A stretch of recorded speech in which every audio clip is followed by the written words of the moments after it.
Hello and welcome back to Podcast from the Edge with me, Peter Bruce.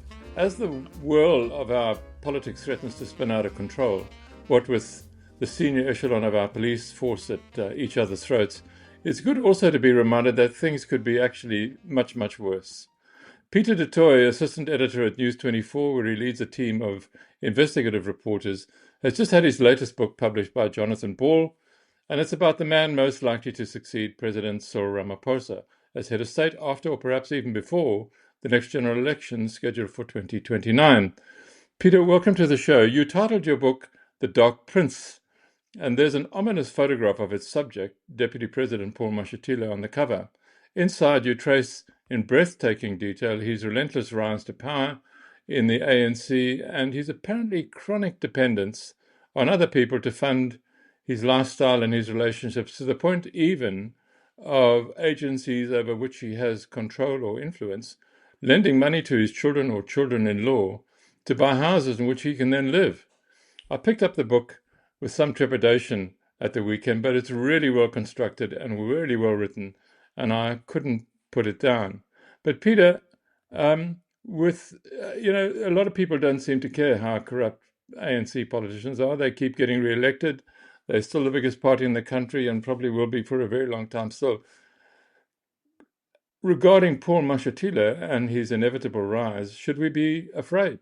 Peter, thanks. Thank you for inviting me, and thanks for reading the book. First of all, look, we need to be concerned about Paul Mashatile, and I dub him the Dark Prince for very good reason. I hope I make a cogent enough argument in the book, but he remains the deputy leader of the single most important and largest political formation in the country. He has very strong designs on the party's leadership. He desperately wants to be president. It seems to me like when you reach the rarefied air of the ANC's top 8, as they're now known, people want to become head of state, and that's what he certainly wants to do. But what's striking about Mashatile is the similarities with Jacob Zuma, the similarities in the way in which these networks around this political principle functions and how they work.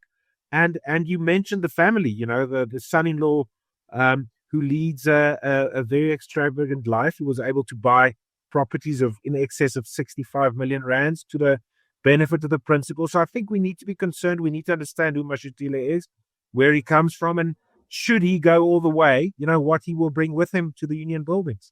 So what I liked about the book, and I know you've written about it in your most recent column, is you describe how corruption works in this country. I mean, it's become fairly sort of common knowledge, I suppose, but, with politically connected people winning contracts from the ANC state, making millions, if not billions for themselves, but always with a slice of the money going back or flowing back to the party.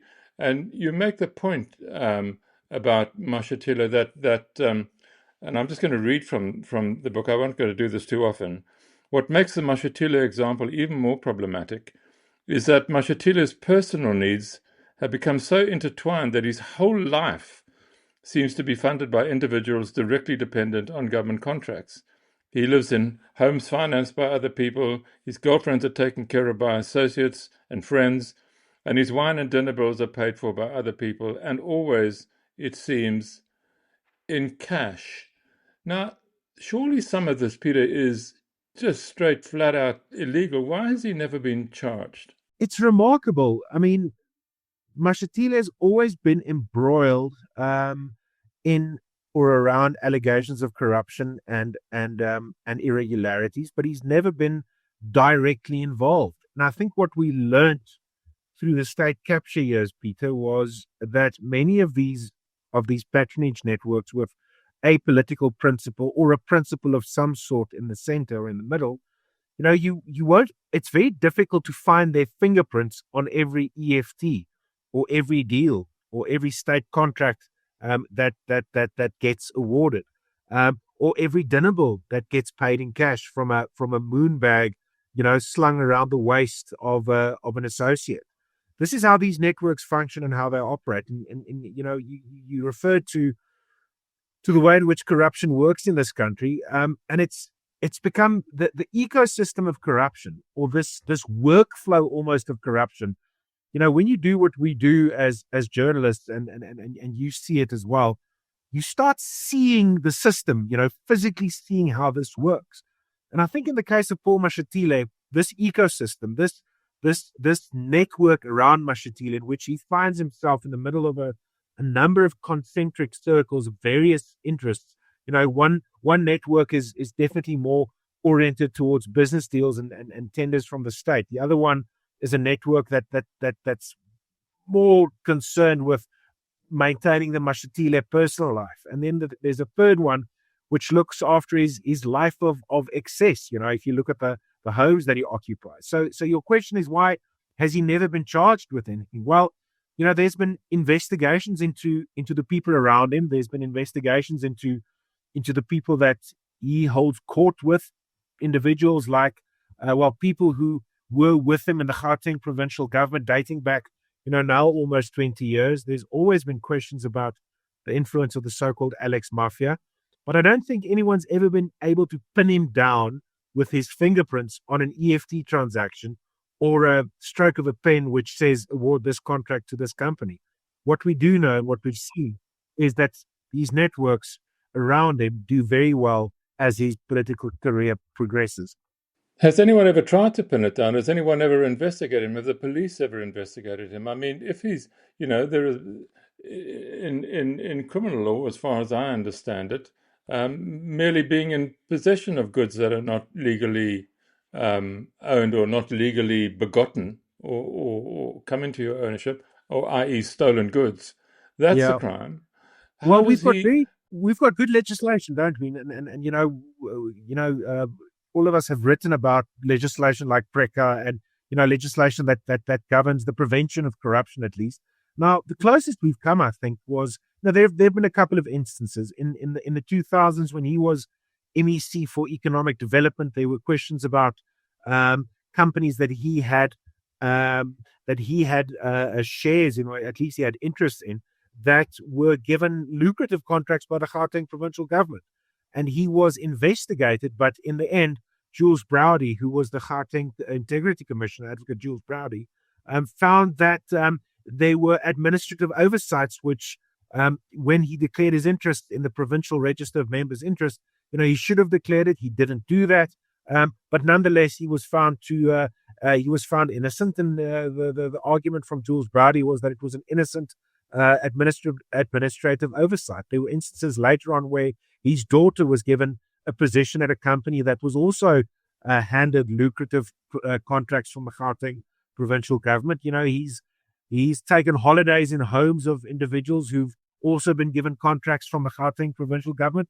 And latterly, at least at News 24, we've written about these mansions in Waterfall and Constantia, which were bought by his son-in-law, and we don't know where the wealth to enable the son-in-law to buy these homes comes from. We do know that the son-in-law was handed loans from the Gauteng provincial government while Mashatile was there. So, it's all grey, it's all very shadow, it's all very deeply problematic. But no formal criminal investigation has never ever been done, Peter. Do you think he would have survived in the age of the old, now disbanded Scorpions? You referred to the drama that we're seeing at the moment unfolding in the criminal justice system, the criminal justice sector, the JCPS sector with the police, the infighting there. I think a lot of the problems that we face today around corruption, the lack of accountability, the impunity with which many of these politicians act, can be traced back to the Polokwane conference and the decision that was made to disband the Scorpions. So no, I don't think so. If you look at the trajectory that the Scorpions were on in 2005, 6, 7, 8, when Kgalema Motlanthe formally disbanded them, it would have been very difficult, I think, for a politician like Paul Mashatile to survive. But we know that the Scorpions was starting to really register some fantastic successes as far as corruption with senior politicians are concerned, but they were killed off in December 2008. So no, I don't think so. Yeah. Is he in your view an amoral man? I mean, I've met him. He's a perfectly nice guy, very thoughtful, very it's quiet. He's good company in a way. I mean, just, I'm not a friend of his. I'm not in his circle or anything like that. But is he? I mean, does he care about the reports that you and your team have been doing? Would he care about what's in this book? Does he have? Look, you have to. This is a South African disease in a way. You grow up in an amoral country, an immoral country, um, in terrible circumstances. Living in Alexandria back in the 80s and 90s couldn't have been easy, or the 70s and 80s. Um, but what are we about to inherit, presuming he becomes the president? What are his morals? It's you refer to him growing up in Alex, and I found his early years pretty interesting, and you have to say that people like Paul Mashatile and others, Peter, who really in the mid-90s, the early 80s, mid-80s, really risked it all in a township like Alex to resist the brutal apartheid regime. It really was a period of violent repression and putting down of the anti-apartheid movement inside of the country's borders. Now, for someone like Mashatile, who had who grew up in the era of Verwoerdian education, he was only able to complete his matric at the age of 21. In the school in Alex, riven by violence and unrest. You know, you had the armored vehicles in the streets. People being arrested, tortured. It was under those circumstances that Mashatile really found, I think, his political compass. He was arrested during P.W. Botha's state of emergency in July 1985, kept in detention without trial for 4 years, was eventually released after he took part in a hunger strike, and then was immediately pulled into the ANC in the old PWV region structure. So someone like that, Peter, must have a form of morality, I think, because he really risked everything, life and limb, to resist a very violent and brutal apartheid regime in the 1980s, the P.W. Botha sclerocratic era. So why did he turn out the way that he did? And I do think the Mashatile that we see now is someone that doesn't have a clear ideological or political compass. He simply regurgitates what are the main ANC talking points. His views on the economy are, insipid, to say the least. He's got, I'm concerned about his views on the rule of law, on democracy, that type of thing. So what guides him? I'm uncertain. I covered him as an MEC 20 years ago when he was MEC for economic development in Gauteng, and even then, there were questions about probity. But you refer to the South African disease. Why would people that gave everything to fight against apartheid then fall into this trap of patronage, of resource extraction, and of this enormous desire and thirst for wealth, and flaunting wealth, flaunting these exorbitant lifestyles that they lead. And Mashatile is a good example of that. Long-winded answer. I'm sorry. Yeah. No, look, I mean, what you described though is somebody who's not lacking in courage. Um, you didn't survive those years in a place like Alex without being brave. And as you say, how you get from that to 34 million rand houses, or more than one of them, is one of life's great unanswered questions. It's Yeah, fairly common. It's fairly common around the world, Peter, for particularly in left-wing parties, that they have generally their political constituency is poor, yeah, and so party financing is a real problem. yeah. How do you finance yourself if the people who are supporting you haven't got any money, they can't pay membership fees and all that. Mm, I remember mm, the Spanish socialists. I used to work in Spain. Used to raise funds by selling sort of fake or bogus and sometimes even non-existent uh, consultancy reports into new projects.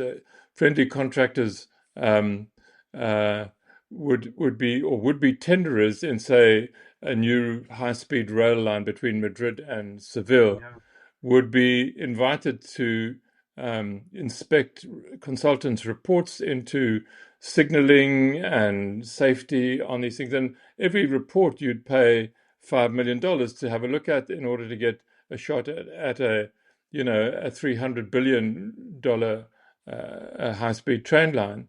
And of course, if you bought the consultancy reports, you were more likely than not to win some kind of a role in the project. We've been a little less sophisticated here. Friendly contractors are first given the tenders, often not without even doing the work. But how else, I wonder, does the ANC finance itself, if not illegally? Well, again, if I can refer back to this ecosystem, which is becoming so clear, I think, after our experiences with state capture, what we've seen now, my colleague Jeff Wicks has done an enormous amount of work on extraction in the Gauteng Department of Health related to Tembisa Hospital, so on and so forth. But, a couple of weeks ago, we published a story, Peter, at News 24, where we obtained a photograph of Edwin Sodi's 50th birthday party at his mansion in Bryanston. And it was a birthday party which was held, I think, 2 or 3 years ago. And at this birthday party, and on this photograph, you saw the convergence between the ANC in Gauteng and the ANC nationally, because you had Keith Khoza standing right behind Edwin Sodi. And Keith Khoza is one of the vaunted members of the so-called Alex Mafia, which is Mashatile's principal network. And he works in Mashatile's office in the Union Buildings. Also around the table, you had TK Nkhizo, who is the ANC's convener in Gauteng, because the Gauteng leadership has been disbanded and it's now being led by an interim task team.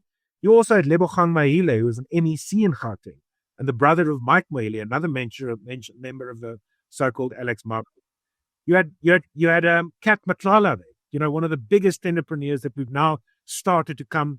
We've come to know him over the last couple of months, certainly.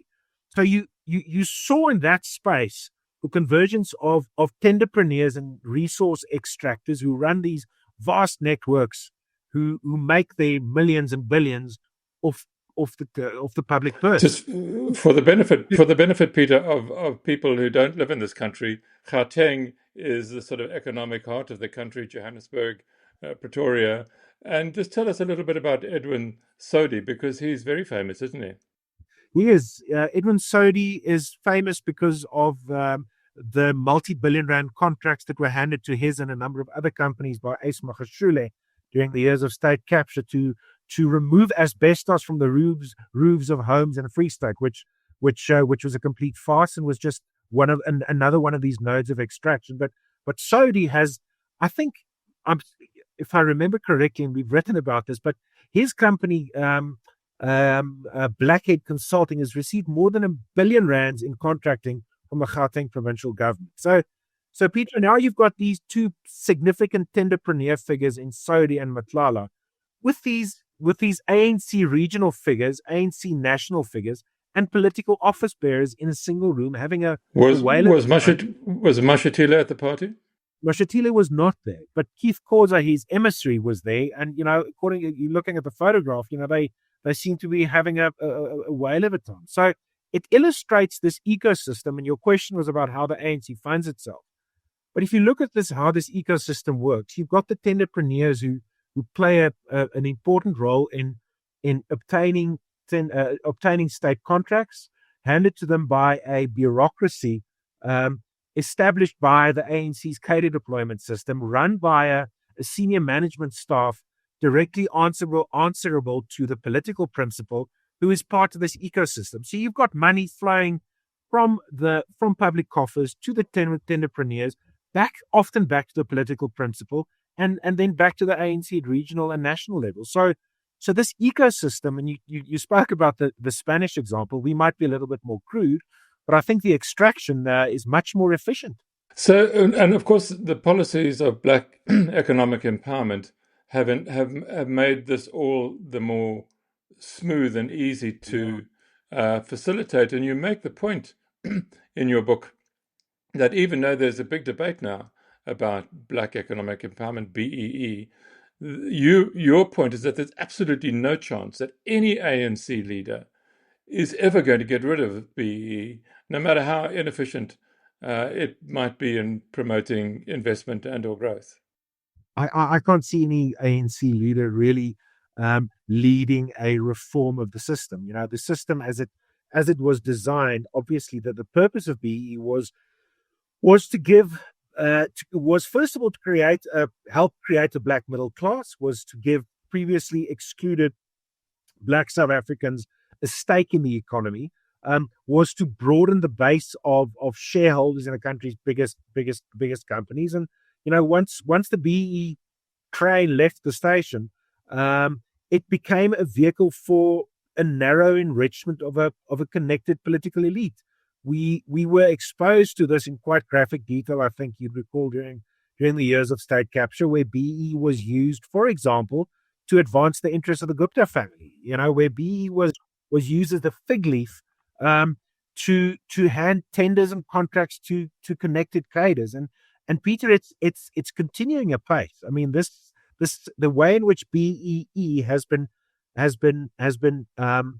usurped or corrupted by these networks of extraction has meant that BE is a system, I think, in large swaths of our society has lost its credibility. Earlier this year, News 24 did do a poll, a big poll, testing people's positions or feelings about BE. Now, I think we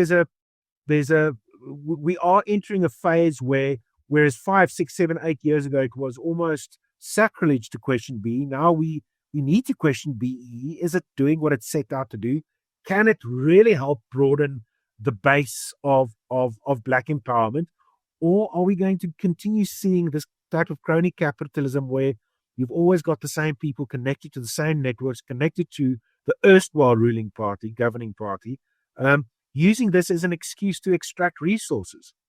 But the question to ask, surely, that is the following: just William Mervyn Gumede, who's a professor and researcher and author in South Africa, he calculates, and this was in, I think, a study he did for the government, I'm not sure, that thus far at least 1 trillion rand, 1,000 billion rand in BEE money has been awarded to around 100 people over the last 30 years or so. I've asked him about it, and he said that he was almost certain that he had underestimated the amount of money, and that it would be a lot more. But the important thing, or the amazing thing about this, is that the ANC vote, the poor ignore it and continue to vote the people who are stealing from them into power.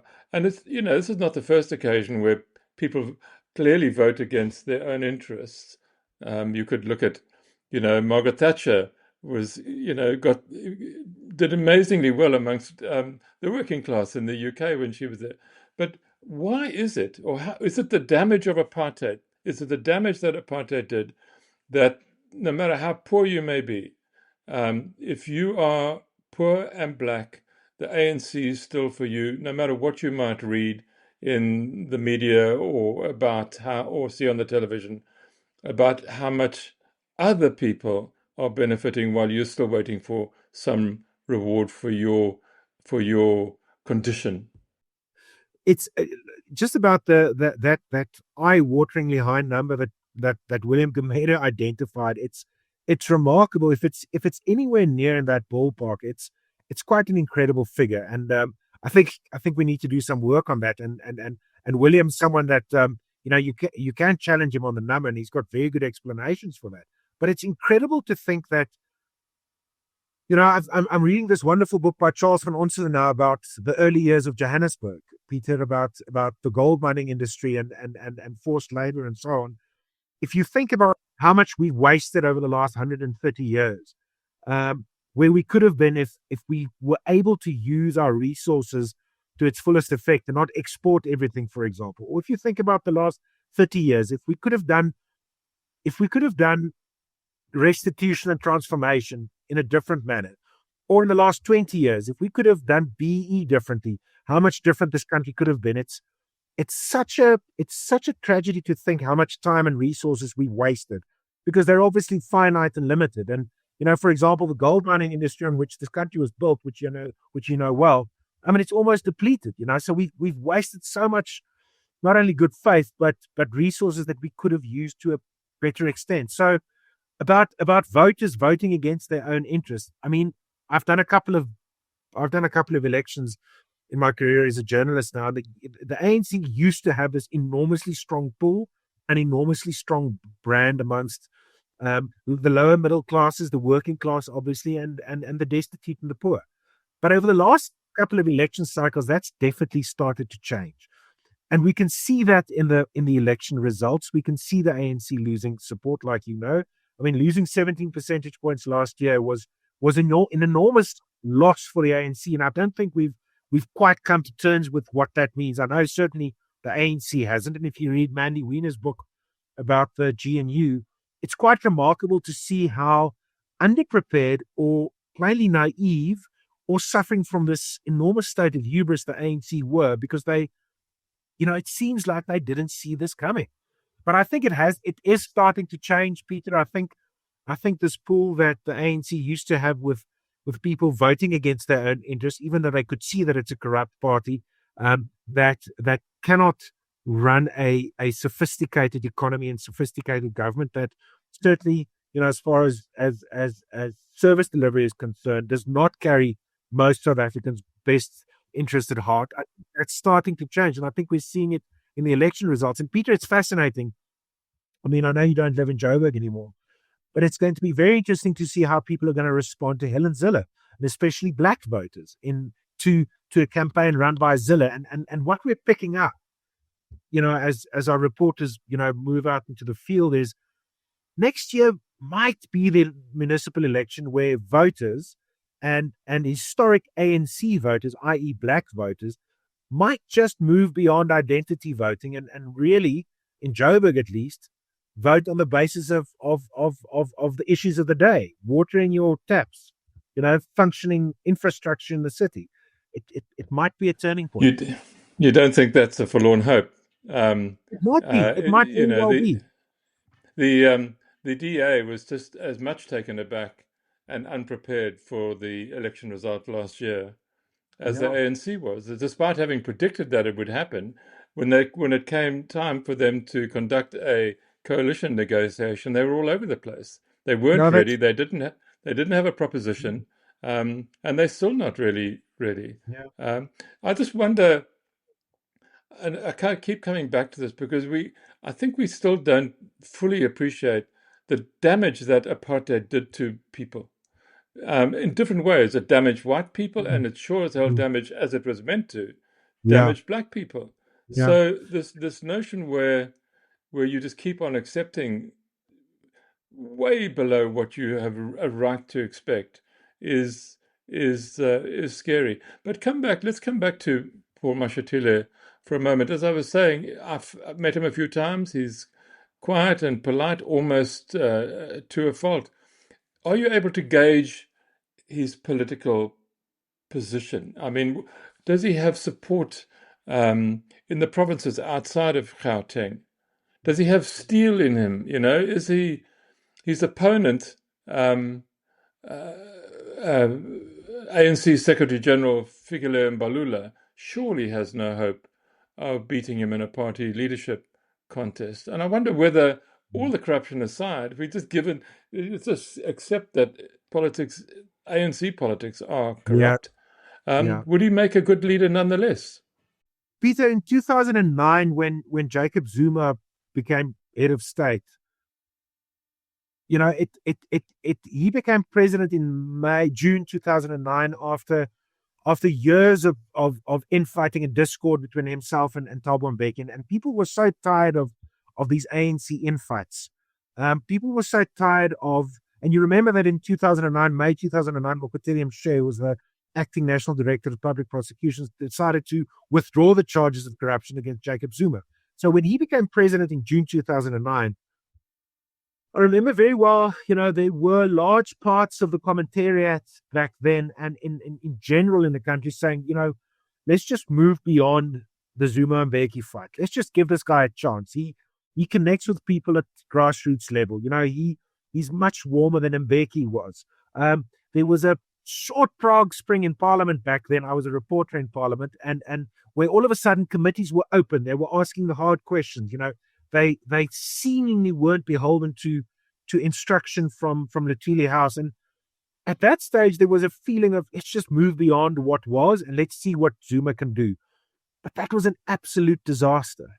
We know what happened in the 9 years in which he was head of state, and I think if we glibly accept or decide to say let's just give Paul Mashatile a chance, he's never been charged with grand corruption. In fact, he was an enemy of Jacob Zuma's. I think we'd make a grave mistake. He is someone that lacks a political compass. He's someone that lacks deep conviction. He's someone that lacks clear political or economic direction around, what the economy should look like. He is someone that is open, I think, to influences outside of what can be considered proper. So I think he's a deeply problematic character, someone who at best had a very mediocre career as an elected politician, whether it was as MEC or briefly as a minister. He was chairperson of the Appropriations Committee in Parliament, Peter, where, if you go and read through all the minutes of that committee, he was amateurish, and he's a political lightweight in that sense. So I fear for the country's leadership if he should ascend to the top.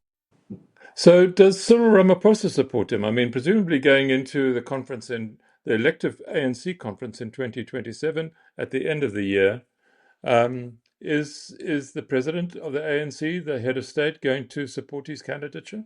Well, if you look at the evidence over the last 18 months, it certainly seems like President Ramaphosa has given Mashatile much more responsibilities than Ramaphosa had under Zuma, for example.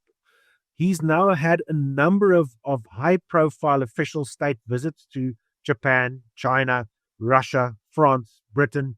He's been an emissary to go and to visit the salons of capital in London, where he's regularly met now over the last year with the big investment banks. He's met the big ratings agencies, so he's got a direct line to them. And the impression certainly is that he is being prepared for higher honors, that it's almost been a coming out over the last year. He was also delegated by the president to run the so-called clearinghouse, which is supposed to run the inter-party relations in the GNU, which incidentally they've not yet met this year. He was also in charge of the negotiations around the budget, where one of his Alex Mafia comrades, Nkeke Kekana, was doing the back channeling work with Ryan Coetzee. So he's been deeply influential, Peter, and I think it seems like certainly does. Would he even need Cyril Ramaphosa's report in 2027?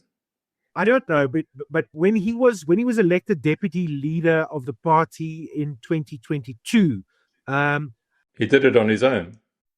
He did it on his own. He was very smart in building his own support base. And you asked about his support. Look, Gauteng is a Mashatile province. It has been since the early 2000s when he took over from Bazima Shilowa briefly as premier. So Gauteng is his base, and he's also managed to create quite friendly relations with KwaZulu-Natal, which you absolutely need if you want to become ANC leader, and the same in the Eastern Cape.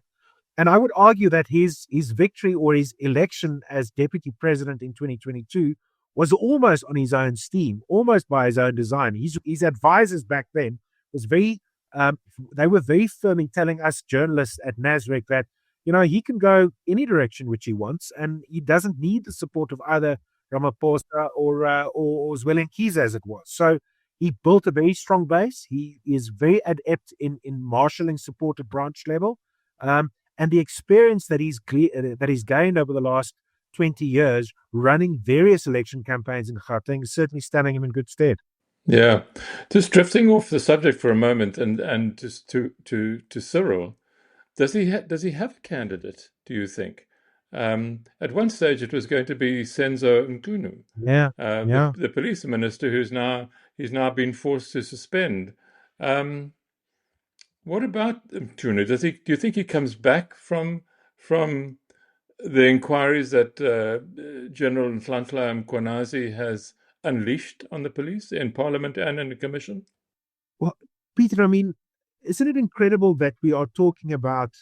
I mean, the cupboard is bare, isn't it? I mean, if you think back at who challenged Zuma in 2012 at Mangaung, for example, you had Kgalema Motlanthe challenging Zuma. Even though it was a symbolic challenge, you had heavyweights back then. You even had heavyweights in 2017 when you had Ramaphosa going up against Nkosazana Dlamini Zuma. I simply cannot see at this stage, and obviously predicting anything in politics is a fool's errand, but I simply don't see anyone challenging Mashatile for the party leadership, at least at the moment. Yes, Senzo Mkhunu was Cyril's candidate, Ramaphosa's candidate. He's now embroiled in this controversy around undue influence in the police and patronage networks and so on. He might very well return. He made a very strong. He put in a very strong performance in Parliament last week, where he argued, as many do, that all sides of the story need to be listened to before we can draw conclusions about what's actually happening in the top echelons of the police. But he has been compromised. He's in a difficult spot. Who else? Fikile Mbalula. I mean, you simply cannot take the guy seriously as a candidate for the top job. Other name that being bandied about is Nomvula Mokonyane, who was very close to the Bosasa extraction network. You recall, she was implicated in. So those are no. I mean, what about Ronald Lamola, Foreign Minister? Ronald Lamola, too young. I don't see that he has a strong enough constituency, and certainly in cabinet, he's not regarded as a senior member of cabinet. A name, Peter, that we are hearing, that I'm hearing increasingly at least, is Zuko Godlimpi, who is a young and upcoming guy who is regarded as probably the smartest guy in the NEC. But again, it's people without a large constituency, which you need to advance in the ANC. The only guy, Peter, I can see with a broad enough network, with the experience in marshalling and rallying branches, which is what you need to be elected, is Mashatile. And of course, remember that he had the advantage of being Secretary General as well when Ace Magashule was suspended. So he knows the organization inside out. So he's in a very He's done the hard yards, hasn't he, in terms of the politics? And to be quite frank, there's no sign that the opposition parties, or the ones that matter on the right, like the DA, are going to make any changes to the leadership team there that would take on anybody. So fairly, I would have thought a fairly comfortable canter home for the ANC. I may be completely wrong, but I can't see the DA leadership as it now stands making much of a dent into a Mashatile-led ANC. We'll have to see. Do you think that the South African Police Service infighting at the moment is resolvable? I mean, what does a resolution even look like? Even if it were to stop now, we're in the middle of it, and it's going to get worse, I suppose, as it goes on. I was listening to some interviews over the weekend. There's some hectic counter allegations coming our way, aren't there?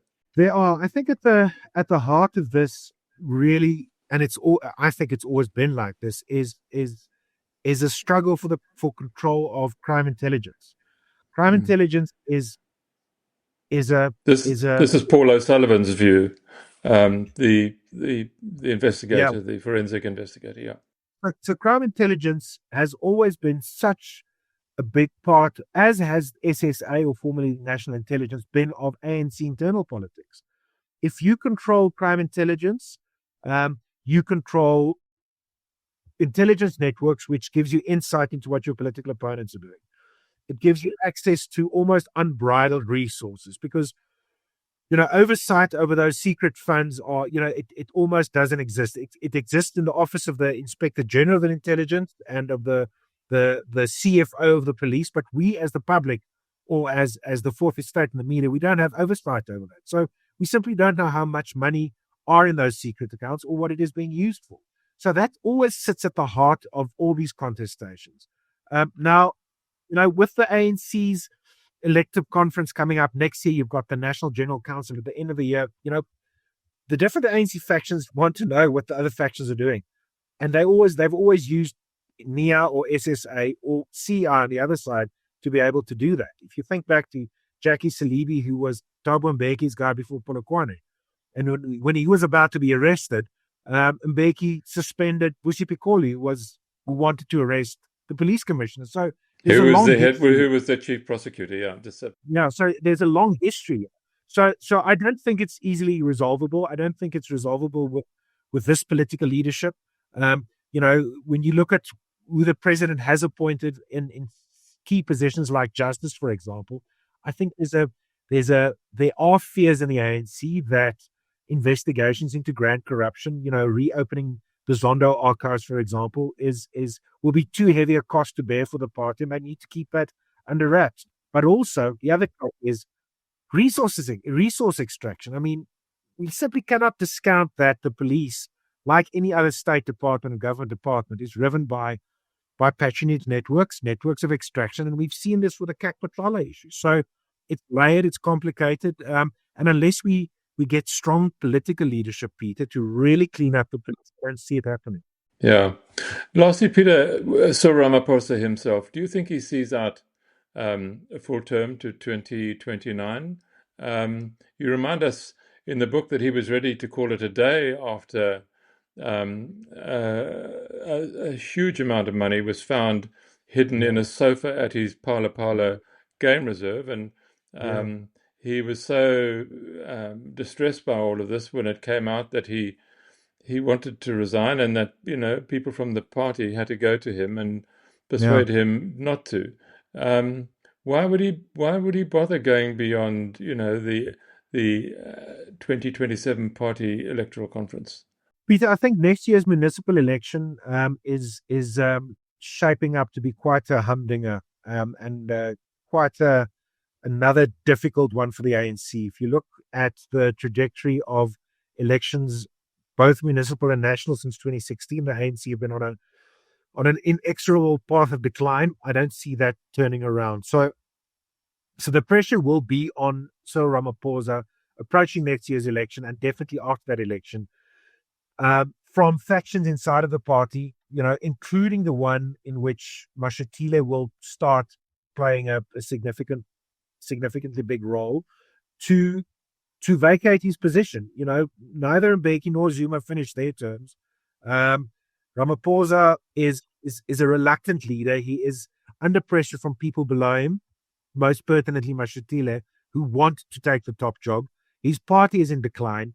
He has serious problems with Pala Pala, which is not over, and his party is driven by corruption. His government is struggling. The economy is struggling. So, if history is a guide, I think there's a good chance that he might not finish his term, which is supposed to end in 2029. And 2029 is still a couple of years away, Peter. So there's still a hell of a lot to happen. But I think he's going to be in dire straits, and I think he's going to be under enormous pressure. And Mashatile, supported by people like Panyaza Lesufi, and on by individuals like Julius Malema, looking at what a party like MK can bring if they merge back with the ANC. I think all of that might play a role in Mashatile's ascent and pushing out Ramaphosa. Pieter Du Toit, wonderful to talk to you, and good luck with your splendid book, The Dark Prince, ladies and gentlemen, at all good bookshops near you. Meanwhile, thank you for joining me, and I'll be back next week. Take care and bye-bye.